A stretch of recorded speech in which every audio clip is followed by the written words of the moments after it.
Hello everybody, this is Marcus Toole and I'm in my home orchard, and behind me and to this side is my Tennosui pear tree. It's coming to the end of its production season, and so still has a few pears in the top of it, but I can't get them out without bruising and crushing them.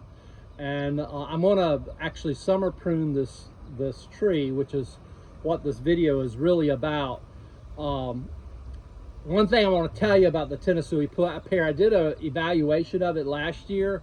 I did a video review, and I don't see the point of doing another video review this year.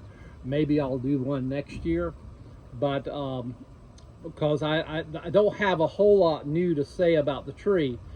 But most of what you see in this tree that's much higher than the ladder that's behind me is this year's growth. And so my primary goal is to top that all off a little bit higher up than the ladder. There's no point in growing pears any higher up in the sky than what you can reach, and that's just especially true with this variety or any Asian pear. It's also a bad idea to let a pear tree get real big, because if you can't reach the branch, you can't cut out fire blight, nor can you thin the fruit. And it's important to do both on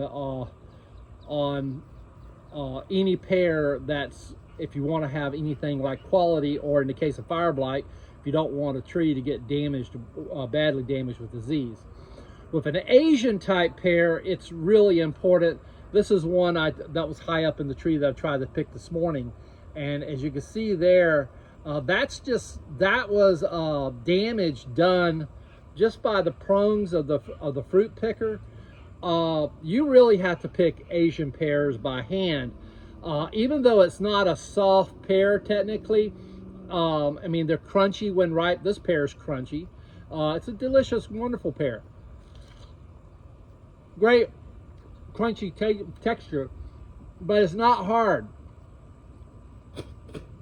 I'm not a fan of pear skin though, but it's so succulent. Like, this is not a hard pear. It's not a soft pear either, but it's not a hard pear. And even the soft pears of the European types are more firm when they're firm ripe than an Asian pear is. Asian pears, the skin is so succulent that when you go to pull it off the tree with the picker, the prongs of the picker literally dig in and cut up the fruit. And so you really have to hand pick these, and especially if you're going to sell them, and if you're going to want them to store for any longer than a day, and you got to pick them. You got to pick them by hand. And so having a tree real tall, it just doesn't work. Another little thing I want to say about the Tennosui pear, I have very low Cedar-Apple rust pressure on in my orchard. There just aren't very many red cedar trees in South Georgia, at least not this part of South Georgia. And the closest one to my property is probably about 3 football fields away to my to my south. And that's the closest one I know anything about. And Cedar-Apple rust has to alternate between a cedar tree and the pear tree. And I was noticing deformed fruit like on this, and I was like, what's causing that? And then I picked this one, and you probably can't, well, you kind of can see it. See it right there? See those little rust-looking lesions there? That's Cedar-Apple rust. And this disease can't go from one pear tree to another pear tree to another pear tree. It has to go from a pear tree to a red cedar, and then back to the pear tree. And so no closer than a red cedar is to this property, and I'm having this problem. That tells you that this particular strain is really susceptible to Cedar-Apple rust. And so I'm just putting that out there because I don't know how. I mean, it does fine for my yard. They're the pressure's so low here that, you know, I lose 10 pears, who cares? This thing has the ability to make 200 pounds of pears. But if you're in an area where you have a lot of red cedar, Juniperus virginiana, or any other juniper-like thing, you may have real problems with this strain. I'm just saying, I get very, very little Cedar-Apple rust, and I've gotten more on this tree this year than I have on any other tree. Not enough to be a problem for me, but I'm just saying, if you have a lot of cedar trees around, it might be a problem for you. So just be aware of that situation. So another issue about Tennosui, it's important to keep the tree small, but the tree wants to grow big. And this tree came from the same nursery and is on the same rootstock as this LeConte tree, which is over there. And this Tennosui tree is 7 years old, whereas the LeConte tree is about 15 years old. So what that tells you is that the Tennosui tree wants to be a lot bigger, and there isn't much difference between the soil where that tree is and where this tree is. It's both are in good black sandy loam kind of soil, and if anything, that tree over there might be in slightly better soil, and there's a plum tree next to it that's huge. I don't know if I'm going to be able to finish this pruning project today or not.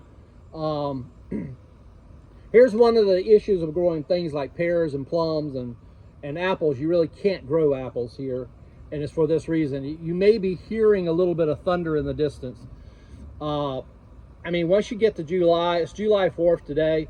Once you get to July, if it's a normal year, we're not in drought, it rains almost every other day, and for the last week, we have gotten some rain every day.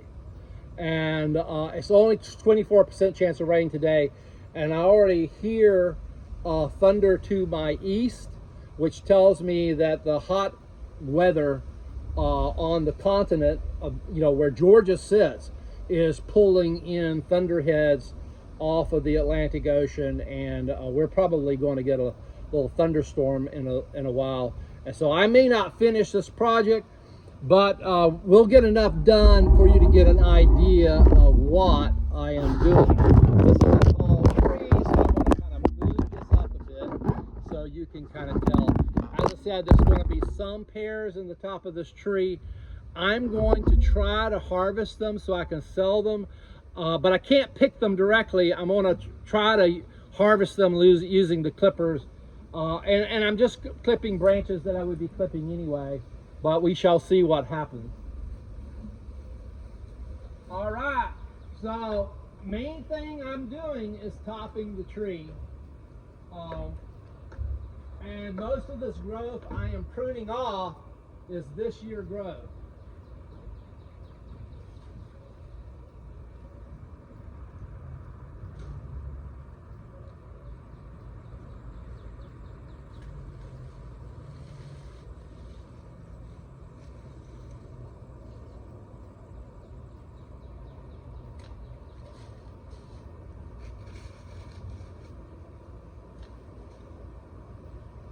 This really isn't rocket science.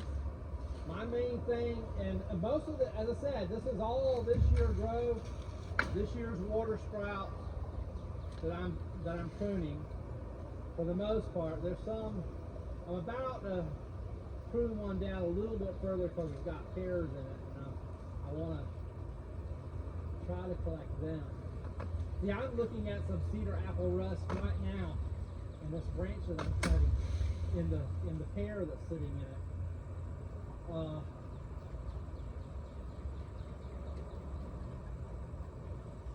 get that on the other side. Okay.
See, there's a good pear if it doesn't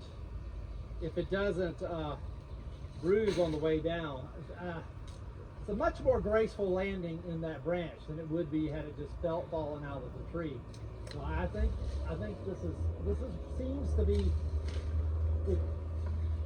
seems to be working better than any other method I've found to prune these, to pick these things.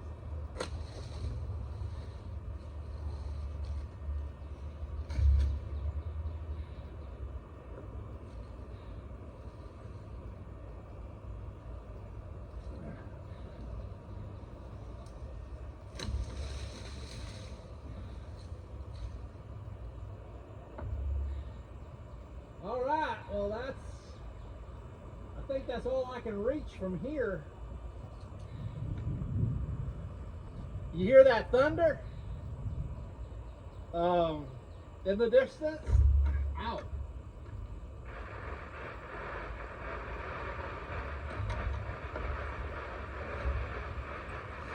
Well, that right there is someone shooting off firecrackers.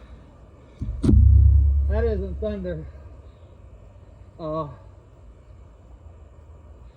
There's metal in this ladder, so I don't especially like being on a ladder that's got metal in it. It's not mostly metal, but it's got metal in it when there's thunder happening. All right. Let's see here. I think I can move this a little bit this way. I'm sure that's making a lot of noise. Okay, all right. Let's see if we can get a little further on with the pruning.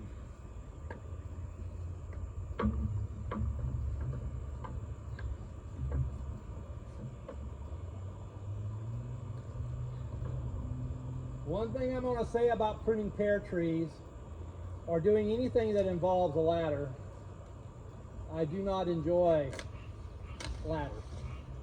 Just putting that out there. Not even a little bit.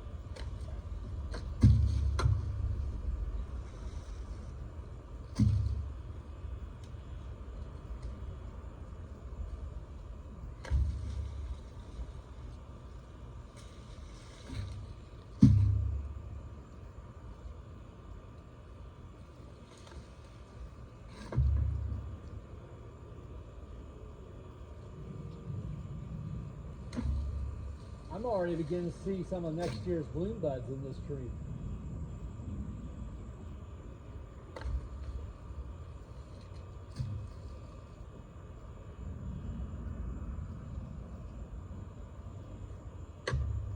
Now, one of the little things I'll tell you about pear trees, Golden Boy really does this, but all of them do to some extent. If we get a hurricane that kind of passes through, they will do a little bit of blooming right after that hurricane comes through, and they do it every year. That we get a tropical storm of any kind passing through, the pear trees and to some extent sometimes the plum trees will actually bloom out some of the buds they have already formed for next year.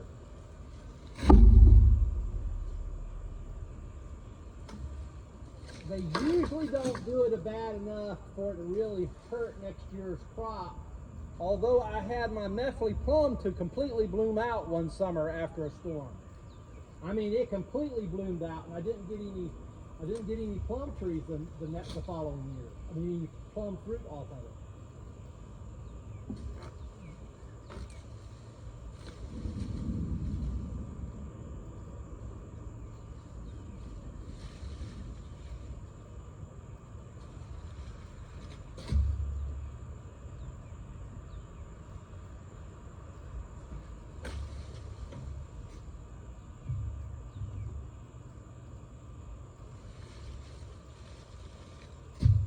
Now, one of the issues with this pear tree is that the canopy's so wide, there's some water sprouts up in the middle I can't get to this time of year.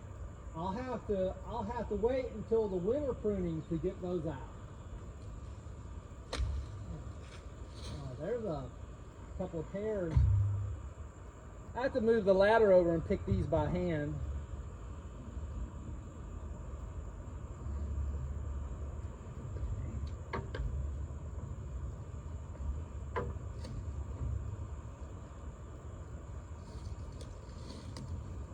Woo! That's some lightning. All right, you got an idea of what I'm doing, and I am not going to hang out on a ladder, a metal ladder, with lightning around. So you got a sense of what I'm doing, how this video goes. I might do another one where I finish up the job tomorrow, weather permitting. And you know, I mean, actually, I had also planned to mow this lawn this afternoon. Obviously, that's not going to happen. The ground's going to be wet in a few minutes. But anyway, this is Marcus Toole. Talk to you later. And happy 4th of July. Our country's in a mess right now, but oh well. Happy 4th. God bless. Bye.